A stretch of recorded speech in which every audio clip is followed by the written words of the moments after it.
Alright folks, we about to go past the Oakland Amtrak yard to see what's in the Oakland Amtrak yard right now.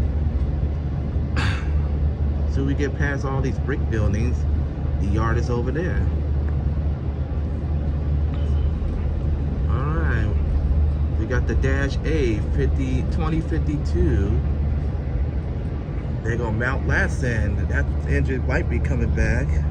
2015, 2011, 590, 2008, F59 PHI, 2014, 2007. Ah, in the back.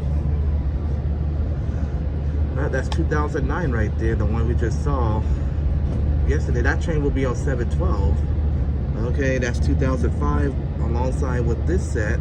Trinity River, Cavaliers River, Salinas Valley, Feather River, Point St. George, 6965. They go to California Zephyr, that's 2123 right there. That's 188 right there. And that's it. NPCU 90225. And I believe that's it for the yard. So thank you for watching. Bye bye now.